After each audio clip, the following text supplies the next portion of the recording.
শুভ সকাল বন্ধুরা, নন্দিনা ব্লগস মিলে সকলকে আমার এই ছোট্ট একটি গ্রামের ছোট্ট একটি পরিবারে অনেক অনেক স্বাগত আর ভালোবাসা জানি। নতুন একটা ব্লগ শুরু করলাম। তো কেমন আছো সকলে অবশ্যই জানিও। আর আমরা তো কেমন আছি তোমরা তো ব্লগের মাধ্যমে দেখতেই পাচ্ছ, তাই না? পাপা সোনার শরীরটা বেশ কয়েকদিন ধরে খারাপ যাচ্ছে, সর্দি কাশি জ্বর, তারপর শরীরে জানি না আরো কি সব লাল লাগলো গুড়ি গুড়ি ঘামাচের মতন বেরোইছে, ঠিক বুঝতে পারছি না ওগুলো কি, র্যাশ বেরোইছে না তো কি অন্য কিছু। তো যাই হোক ওগুলো নিয়ে একটু টেনশনে আছি। আর আজকে দেখো আমি তো ভালোই ছিলাম, আজকে আবার আমার গলাটা একদম কিরকম মোটা হয়ে গেছে, ভয়েসটা সত্যি এখনো লাগেনি। ওই সেদিন বৃষ্টি যেদিন হয়েছিল সেদিন একটু ঠান্ডা জল দিয়ে স্নান করেছি, সেদিনই হয়তো ঠান্ডা লেগে গেছে। তো গলার মধ্যে কিরকম হালকা একটু কফ জমেছে মনে হচ্ছে, যে কারণে ভয়েসটা মোটা হয়ে গেছে। তো চলো কোনো ব্যাপার না, সর্দি লাগতেও পারে, একটু সর্দি সর্দি ভাব মনে হচ্ছে। তো এইদিকে দেখো 8টা 10 বাজে, এই মাত্র আর কি ঘুম থেকে উঠলাম। আর এইদিকে ঘরে দেখো সব জিনিস এখনো ছড়িয়ে ছিটিয়ে আছে, কোনো কিছুতেই এখনো হাত দেয়নি। সবে মাত্র উঠে আর কি দরজাটা খুললাম। আর এইদিকে তোমাদের দাদা ভাইও দেখো এখনো ঘুমাচ্ছে, পাপ্পা সোনাও ঘুমাচ্ছে। তো ভাবলাম যে ও উঠতে উঠতে ততক্ষণ এদিকে আমি ঘরদোর ঝাড়ার কাজগুলো সেরে নেই, কারণ পাপ্পা সোনার পাশে কেউ একজন শুয়ে থাকলে ও বেশ ঘুমায়, যেই উঠে পড়বে দেখবা ও উঠে পড়বে। তারপর তো ওকে আর কি, উঠে পড়লে অমনি কোলে নিয়ে ঘোরো সব কাজ ফেলে রেখে। আর এদিকে বাইরে দেখো কি হাড়ে কুয়াশা পড়েছে, আজকে কিচ্ছু দেখা যাচ্ছে না, চারিদিকে শুধু একদম সাদা সাদা দেখা যাচ্ছে, গাছপালা সব একদম কুয়াশায় ঢেকে গেছে। এই যে দেখো আকাশ নেই, আজকে আকাশের কোনো অস্তিত্বই নেই, কুয়াশা দিয়ে সবকিছু একদম ঢেকে গেছে। তো দিদি এবার এদিকে যে ঘুম থেকে উঠেছে অনেক সকালে মনে হচ্ছে, দিদি প্রত্যেকদিন সকালবেলায় উঠে উঠে উঠোন টুটন ঝাঁট দেয়, আমি প্রত্যেক দিন আর কি লেট করে উঠি। তো চলো ঘুম থেকে উঠে আজকের ব্লগটা শুরু করলাম এখন থেকে। তো আজকের ব্লগের থাম্বনেল দেখে তোমরা তো অনেকটা গেস করেই নিয়েছো, তাই না, তোমাদের সাথে কি শেয়ার করতে চলেছি। তো চলো এখন থেকে ব্লগটা শুরু করলাম, তোমরা আমার সঙ্গে থাকো, প্রথম থেকে লাস্ট অবধি ভিডিওটা দেখতে থাকো, আশা করছি তোমাদের ভীষণ ভালো লাগবে। তো সবে মাত্র উঠলাম, বুঝতে পারছি না কোন কাজটা আগে শুরু করব। তো চলো দেখা যাক, আগে ঘরগুলোই ঝাঁট দিয়ে নিই, তাই না, সকালবেলা ঘরটা ঝাঁট দিলে আর কি অনেকটা পরিষ্কার করে নিলে অনেকটা ফ্রেশ লাগবে। আর ঘর গোছানো তো এখনই হবে না, পাপ্পা উঠবে ধরে নাও, তারপর বিছানা টিছানা গোছাবো। আর সব থেকে একটা দারুণ মজার কথা, মজার তো না, জানি না তোমাদের কাছে কি মনে হবে, কালকে দেখো এই যে দেখো ওরা শুয়ে আছে, মশারি টশারি কিন্তু নেই। কালকে জানো তো এমন হয়েছে, পাপ্পা ঘুমিয়েছিল ওর পাশে, আমিও একটু ঘুমিয়েছিলাম যে পরে উঠবো, ওকে ওষুধ খাওয়ানোরও ছিল, দেখো এই যে মাত্র একটা ওষুধ খাওয়ানো হয়েছে, আর দুটো ওষুধ এখানে রয়েছে, এই দুইটা, তারপরে এই সিরাপটা, এটা রাত্রে খাওয়াতে হতো 3বার করে, সারাদিনে 2বার করে খাওয়াইছে এই সবগুলো ওষুধ, রাত্রে শুধুমাত্র এইটা খাওয়ানো হয়েছে, শুরু করেছে এইটা দিয়ে। আর এদিকে 3টা ওষুধ পড়েই রয়েছে, খাওয়ানোই হয়নি। ওইদিকে তো আমিও মশারি টশারি না দিয়ে ওর পাশে ঘুমিয়ে পড়েছি। তোমাদের দাদাভাই কালকে পরীক্ষার খাতা দেখছিল, ওর টিউশনে পরীক্ষা হয়েছে স্টুডেন্টদের, তো ওদের খাতা দেখতে দেখতে ও একদম অমনি সব মাথার সামনেই সব জড়ো করে রেখে ও ঘুমিয়ে পড়েছে। আর এইদিকে আমি এখন টের পেয়েছি একেবারে 2টার দিকে, রাত 2টার দিকে উঠে দেখি মশারিও দেয়নি, তোমাদের দাদাভাইও ঘুমিয়ে পড়েছে, আমরাও ঘুমিয়ে পড়েছি, আর বাপ্পাকে ওষুধ খাওয়ানো হয়নি, আমারও রাত্রে ওষুধ খাওয়া ছিল, আমারও আর খাওয়া হয়নি। এরকম কাণ্ড হয়ে গেছে কালকে, এত ঘুম ধরেছে কি বলবো। তো যাকে বন্ধুরা, ঘুম থেকে উঠেই শুধু বকর বকর করে যাচ্ছি। তো চলো এবার কাজ করতে করতে তোমাদের সাথে কথা হচ্ছে, কেমন, সঙ্গে থাকো। তো চলো প্রথমে চুলটাই আগে ঠিক করে নিই, দেখো কিরকম হয়ে আছে, এইদিকে ক্লিপ লাগাইছি এইদিকে চলে আসছে, পাগলির মতন হয়ে গেছে পুরো মাথাটা। আজকে মনে হয় অনেক দিন পর ঘুম থেকে উঠে সকালবেলা আর কি মাথা চিরুনি করছি। একটা সময় ধরে নাও মেয়েবেলা ঘুম থেকে উঠে আগে মাথা চিরুনি করতাম, সাজুগুজু করতাম, তারপর বাইরে বেরোতাম, তারপর যা কাজকর্ম থাকতো করতাম। আর এখন এরকম হয়েছে এত ব্যস্ত থাকি, সেরকম কিন্তু আমাদের বাড়িতে কাজ নেই, তারপরে জানি না সারাটা দিন কিভাবে কেটে যায়। কোনো দিন সকাল উঠে মাথাটা যেরকম থাকে, ওই ঘুম থেকে উঠে যেভাবে থাকে ওইভাবেই সারাদিন কেটে যায়, মাথা চিরুনি করারও আর সময় পাই না। তো চলো এইদিকে তাড়াতাড়ি করে ঘরটা ঝাড় দিয়ে নিই, তারপরে তো ওইদিকে আরও অনেক কাজবাজ রয়েছে। আর শুধু মাথা চিরুনি করার কথা বললাম, এখন তো এমনভাবে সময় কাটছে ব্লগ পর্যন্ত দিতে পারছি না, আমার ভাবলেই একদম চোখে জল চলে আসে, যে মাঝে মাঝে মনে হয় যে ইউটিউবটা ছেড়েই দিব। তার কারণ কি বলো তো, পাপ্পাকেই এখন সময় দিতে সারাটা দিন কোন দিকে কেটে যায়। তো ভাবছি কি করব, ইউটিউবটা ছেড়ে দিব নাকি ছেলেকে সময় দিব। আর এইদিকে দেখো রান্নাঘরের কি অবস্থা হয়ে আছে, একদম মানে বেশ কয়েকদিন ধরে আর কি মায়ের রান্নাবান্না করছে, আমি তো রান্না করছিই না। তো রান্নাঘরের জিনিসপত্রগুলো ঠিকঠাকভাবে যে একটু গুছিয়ে রাখবো সেইটুকুও আর সময় হয় না। ধরো জিনিসগুলো যদি একটু সেইভাবে মানে গুছিয়ে রাখি, গোছানোর জিনিস আছে কিন্তু গোছাতে পারছি না। আগে তো বিয়ের আগে বলে সরি মানে পাপ্পা হওয়ার আগে সব কিছু একদম টিপটাপ করে গুছিয়ে রাখতাম। আর এখন দেখো কোন জিনিস কোথায় রাখি, মানে সব কিছু একদম এলোমেলো হয়ে থাকে সব সময়। তো এইগুলো ভেবে ধরে নাও মানে আমার একদম মাথাটাই নষ্ট হয়ে যাচ্ছে, মানে কি করব না করব একদম ভেবে কুল পাচ্ছি না। ইউটিউব ছাড়ার কথা ভাবলেই তো আমার একদম চোখে জল চলে আসে, কারণ অনেক কষ্ট করে এই জায়গাটায় এসেছি। তো যদি ছেড়ে দেই তাহলে মানে মানে যতটুকু বা একটু টাকা আসে, একটু এনজয় করি, মানে আনন্দ ফুর্তি করি বা মানে একটু শখের জিনিস টিনিস আর কি করতে পারি। কারণ তোমাদের দাদাভাইয়ের টিউশনের টাকা দিয়ে তো আর সব কিছু হয় না, তাই না? কারণ এখন দিন দিন যত মানে দিন যাচ্ছে আর কি জিনিসের দাম বেড়ে যাচ্ছে। তো ওই মানে যে কটা আর কি টিউশন পড়া ওইটুকু দিয়ে তো আর সংসার চলে না। সংসার করতে গেলে অনেক টাকিটুকি অনেক কিছুই লাগে, তাই না? তো এই আর কি ভাবছি কি করব না করব, মানে ভেবে একদম মাথা আমার নষ্ট হয়ে যাচ্ছে। তোমাদের সাথে সব কিছু শেয়ারও করতে পারছি না। আমার সোনাটা উঠে পড়েছে, বাবা তুমি উঠে পড়েছো। থাকো, তোমাকে আর নেওয়া যাবে না এখনই, আমার হাত একদম বড় হয়ে গেছে। তো বন্ধুরা, এই যে সকালের ওদিকে বাইরের সব কাজবাজ শেষ হয়েছে, আর শেষ হয়েছে বলতে কি বললাম যে শেষ হলো মাত্র। আর এদিকে আমি ব্রাশ করার আগে ব্রাশ নিতে এসে তাড়াতাড়ি করে ঘরের বিছানাটাও তুলে নিয়েছি। তো এদিকে বাপ্পা সোনা কিন্তু ঘুমিয়ে পড়েছিল, তো দেখো এই যে উঠে পড়লো। তো ওকে কিছুক্ষণ বিছানায় থাকতে হবে, কারণ সকাল থেকে এই যে কাজবাজ করলাম এতক্ষণ, মানে সকাল থেকে যে কাজটাই করি না কেন প্রত্যেকটা কাজে তো মানে জলের ভূমিকাটাই বেশি থাকে। আর ঠান্ডার দিন জল ছাড়া মানে কি বলবো, যদি কাজ হতো তাহলে তো অনেকটা ভালো হতো, তাহলে আর কি বাচ্চা কাচ্চা সর্দি জ্বর ঠর এগুলো আর কি হতো না, ঠান্ডাটা লাগতো না। কারণ জল ধরলে আর কি বেশি করে ঠান্ডা লাগে, এমনিতেই তো ঠান্ডা পড়েছে। তো তার জন্য আর কি এই যে শরীর গরম করার জন্য একটা এদিকে ডিম সিদ্ধ বসিয়েছি। তো ডিমটা সিদ্ধ হয়ে গেছে, চলো এবার এটা খেয়ে নেই, তারপর আর কি ওকে নিবো। হাত পা একদম ঠান্ডাতে বড় হয়ে গেছে। তো সকালে সমস্ত কাজবাজ শেষ, আর আজকে রান্না বান্না করতে হবে না, তার কারণ দিদি ওইখানে রান্না করছে। কালকে কিছু ভাত ছিল, মা ওগুলো খাবে। আর আমার আর তোমাদের দাদা ভাইয়ের জন্য ওই দিদিদের ওইখানে চাল দিয়েছে মা, ওইখানে রান্না হলো, ওইখান থেকে আর কি খাবো।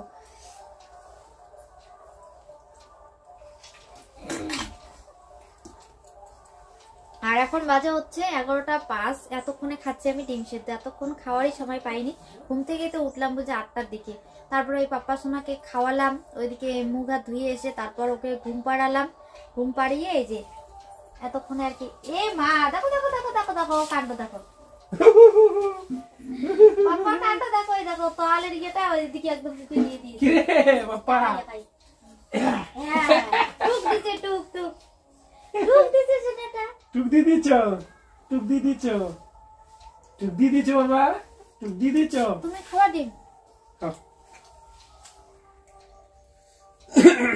আর তোমাদের দাদা ভাই যে টিউশন থেকে চলে আসলো, এসে হাত পা ধুলো। আর আজকে এত ঠান্ডা পড়েছে, তুমি বলো কেমন ঠান্ডা? মানে আমি তোমাদেরকে ডিমটা খেয়ে বাইরে গিয়ে দেখাবো, এমন হারে কুয়াশা পড়েছে। এখনো তো কুয়াশা মানে কাটেনি, এখনো সকাল 6টা মনে হচ্ছে। হ্যাঁ সকাল 6টা মনে হচ্ছে। আর আজকে মনে হচ্ছে যে সারাদিন আজকে রৌদ্র উঠবে না, রৌদ্রের দেখা পাওয়া যাবে না। রৌদ্র তো দূরের কথা, আজকে আকাশেরই দর্শন পাওয়া মুশকিল, এরকম মানে কুয়াশা পড়েছে।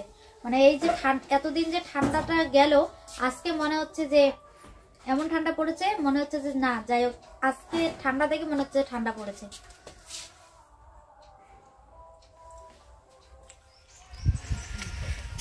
তো বাড়ির বাইরেই চলে আসলাম, এই দেখো বাড়ির সামনের দিকটা আমাদের মানে এত কুয়াশা। এই দেখো সামনে যে বাজারগুলো আছে মানে একদম অস্পষ্ট দেখা যাচ্ছে, খুব একটা ক্লিয়ার করে দেখা যাচ্ছে না, এত ঠান্ডা। যেরকম ঠান্ডা পড়েছে মানে সেরকমই একদম হাওয়াও দিয়েছে, শিশির করে হাওয়া আসছে।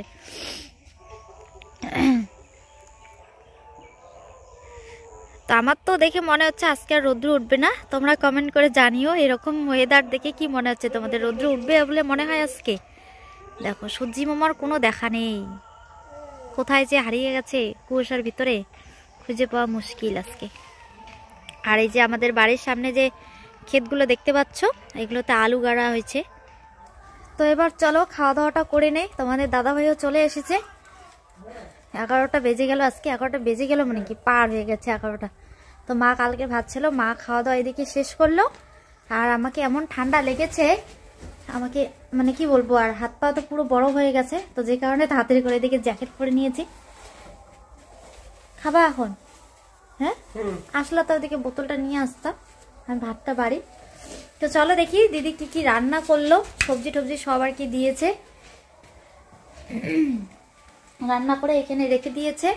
আর মা আবার এদিকে দেখো এই যে জল গরম বসিয়েছে স্নানের জন্য, রান্না করার হাঁড়িতেই আর কি ভালো করে ধুয়ে পরিষ্কার করে নিয়ে জল বসিয়েছে, গরম জল। তো মাকে বললাম এখান থেকে আর কি আমার জন্য একটু রাখতে, আমাকেও আর কি গরম জল দিয়ে স্নান করতে হবে কয়েকটা দিন, আমারও ঠান্ডা লেগেছে, প্লাস পাপ্পা সোনারও তো মানে কি বলবো এখনো ঠিক হয়নি, সারিনি ওর সর্দি কাশিটা। তো চলো দেখি কি কি রান্না হলো। তো এই যে রান্না করে সব এইখানে ঢাকা দিয়ে রেখেছে। এখানে রয়েছে ভাত, ভাও ধোয়া বেরোচ্ছে ভাত দিয়ে এখনো, যাই হোক গরম গরম খেতে পারবো। আর এইদিকে করেছে হচ্ছে আলু বেগুন মূলা একখানে একটা ঘন্ট, খুব সুন্দর একটা গন্ধ বেরিয়েছে। এই যে দেখো উপরে ধনেপাতা দিয়েছে, সবজিতে ধনেপাতার খুব সুন্দর একটা স্মেল বেরিয়েছে, দারুণ লাগছে। তো একটা সবজি আর ভাত, কারণ দিদিদেরও অনেক কাজের চাপ, যে কারণে সকালবেলা তাড়াহুড়ো করে বেশি কিছু রান্না করিনি। আর তার মধ্যে ধরে নাও আজকেও মানে আমাদের আর এক দিদির বাড়িতে গুরু সেবার নিমন্ত্রণ আছে দুপুরবেলা, সবাই ওইখানে খাবো, যে কারণে এই সকালবেলায় একটা সবজি আর ভাত বানিয়েছে। আর এই মহারানী মনে হয় ডিম পেড়ে বের হলো, আসো ভাত নিয়ে আসি। ওই যে ওকে কটা চাল দাও তো, মহারানী ডিম পেড়ে, ওগুলো যে ছোট ছোট খুদ, ডিম পেড়ে বের হলো মহারানী, এখন খিদা পেয়ে গেছে, এই যে খেতে যাচ্ছে। যাওয়ার সময় করে খেয়ে গেছি। তাই? ও এর জন্য তো বেগুনের বিচি দেখে মাথা নষ্ট। তোমাদের দাদা ভাই এই যে ঘন্টটা দেখতে পাচ্ছ এরকম করে মানে বেগুন কি জন্য বলে মানে গালা গালা ভাব করে রান্না করলে আর কি ও খেতে চায় না, মানে ও চায় সবজিতে বেগুনটার জন্য গোটা গোটাই থাকে, মানে একদম আমানে আমানে যেন থাকে, আমরা যে ভাষায় বলি আর কি। ওর বেগুনের বিচি দেখলেই নাকি তরকারিতে মাথা নষ্ট হয়ে যায়, খেতে চায় না আর কি এরকম সবজি। তো খুব একটা দেয়নি, কিন্তু দুটো বেগুনই দিয়েছে। আমার আবার ঠান্ডার দিনে আলু বেগুনের তরকারি বেশি মানে একটু বেশি করে ধনেপাতা দিয়ে বেগুনগুলোকে গালিয়ে দিয়ে রান্না করলে দারুণ লাগে। তো ওই এক একজনের এক এক রকম টেস্ট আর কি। তো চলো এই যে তোমাদের দাদাভাই ভাত বেড়ে রেডি করলো, এবার খাওয়া দাওয়াটা কমপ্লিট করে তারপরে তোমাদের সামনে আবার আসছি, কেমন? ততক্ষণ সঙ্গে থাকো। আস্তে আস্তে পাপ্পা ঘরেই একা একা থাকবেই?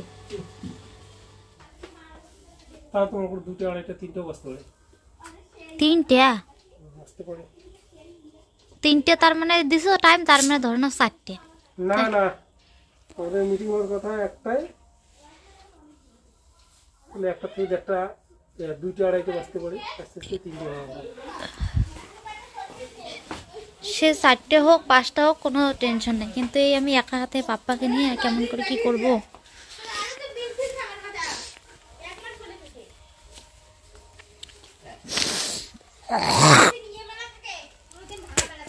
একটু তাড়াতাড়ি আসার চেষ্টা করবা, কারণ একা একা একা এই বাড়ির কাজ বাজ আবার পাপ্পাকে নিয়ে আমার ভাবলেই মাথাটা নষ্ট হয়। মা ধরুন ওই সাবা বাড়িতে চলে গেছে, গুরু সাবা বাড়িতে।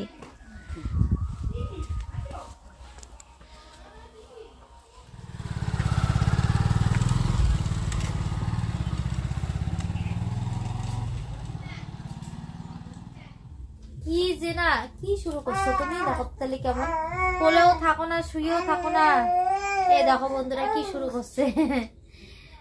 তো এদিকে সন্ধ্যা হয়ে গেছে আর তোমাদের দাদাভাই চলে গেছে, তারপর থেকে তার কিচ্ছু করতে পারলাম না একা একা নিয়ে। এই যে মানে ওর শরীরটাও কয়েকদিন ধরে খারাপ, যে কারণে একা একা ঘরে শুয়েও থাকতে চায় না, আর এরকম করে একা ওকে নিয়ে কোনো কাজও করতে পারছি না ঠিকঠাক, মানে ব্লগও দিতে পারছি না, আমার আর মাথা কাজ করতেছে না, কি করবো না করবো আমি সত্যি মানে একদম কিরকম একটা পাগল পাগল লাগতেছে আমার, কি করবো না করবো। এই যে শুয়ে রাখছি তাও এরকম করতেছে, ভাবলাম যে ঘুমাবে একটু খুলে তুলে নিলাম, তাও এরকম করতেছে। তোমাদের দিদি ভাইয়ের যা মানসিক অবস্থা আর কি, এখন পাপ্পা সোনা এখন ফুল টাইম তো পাপ্পা সোনাকেই দিতে হয়, সকাল থেকে শুরু করে পরের দিন সকাল অবধি মানে একই রকম ভাবে চলছে, পাপ্পা সোনা পাপ্পা সোনা পাপ্পা সোনা, এর এইটা সেটা এইটা সেটা, এবার অসুস্থ হয়ে পড়ছে সেটাও একটা ব্যাপার। এবার ও তো তোমাদের দিদি ভাই, তোমাদের দিদি ভাইয়ের মানে এই যে পরিস্থিতিটা, ওর আর কি একটা মানে এই যে বড় বড় ইউটিউব করবে একটা মানে সে কতদিন ধরে স্ট্রাগল করার পর এই যে জায়গাটা পৌঁছেছে, এখন সেটাও যদি এখন মানে একরকম তো বন্ধ হওয়ার দিকে আমাদের পরিস্থিতিটা, মানে কি বলবো, তোমাদের দিদি ভাই তো খুব মন মেজাজ খুবই খারাপ কি কাণ্ড করছে এখন। তাই দুষ্টু ওর জন্য মাঝে মাঝে মানে কি বলি আর কাজ করতে পারতেছি না, ছেলেটাকে টাইম না দিলেও তো হবে না, মনটাও খারাপ হয়ে যায় ওর এরকম দুষ্টুমি দেখে। জানো মাঝে মাঝে যতই মন খারাপ থাক তারপরে মুখে হাসি চলে আসে, টুপিটা একাই কিরম চোখের সামনে দিয়ে। এইভাবে মন খারাপ করো না, বুঝছো, সময় সবসময় একই রকম থাকে না, আজকে এরকম আছে। হওয়ারই কথা, তোমরাই বলো, অনেক কষ্ট করে একটা এরকম একটা জায়গায় পৌঁছেছি, মানে কি বলবো। এখন আমি যে বাকি টাইমটা এখন ওদের দুজনের সুস্থতার জন্য ওদের পিছনে আমাকে টাইম দিতে হয়, তো এই জায়গাটায় ওদের মানে টাইমটা না দিলেও আমিও পারি না, আমি এখন কি করে অন্য কাজগুলো করতে পারি, তাই না? তো সব ফেলে আমাকে এখন এদিকটাই আগে দেখতে হয়, তো কিছু করার নেই, করতেই হবে এটা, তাই না? তো যে জন্য আর কি মানে না তোমাদের সঙ্গে কোনো কিছু ঠিকঠাক করে শেয়ার করা হচ্ছে না, কিছু হচ্ছে, কিচ্ছুই হচ্ছে না, মানে মোটামুটি চ্যানেলটা একরকম আমাদের ছেড়ে দেওয়ার অবস্থা আর কি। তো এখন ছাড়তেও পারতেছে না, এবার টুকটাক হঠাৎ কষ্ট করে কোনোদিন যদি পারলো দিতে, না পারলে তো বন্ধই থাকলো। তো এই যে দেখো আমি যাওয়ার পর থেকে ও কিছুই করেনি, আমি যতক্ষণ ছিলাম একটু সামনে করেছি, এবার আমিও তো অন্য দিন ওকে নিয়েও ব্যস্ত থাকি, এবার সবকিছু মিলে আর কি কিছুই করা হচ্ছে না। যাই হোক দেখো তো এই যে অবস্থা, শেষ করো ব্লগ শেষ করো। তো এই যে এরকম করে সারাটা দিন কেটে যায়, জানো আমার আর একদম ভালো লাগছে না, মানে কি করব না করব, মানে ব্লগের কথা মাথায় আসলেই আমার মাথা খারাপ হয়ে যায়। এত কষ্ট করে এরকম একটা জায়গায় আসছি, যদি এখন মানে ব্লগটা ছেড়ে দিতে হয়, কিন্তু কি করব, যদি সেরকম পরিস্থিতি হয় ছাড়তে হবে, কারণ আমাকে আমার বেবিকে সময়টা দিতে হবে, তাই না?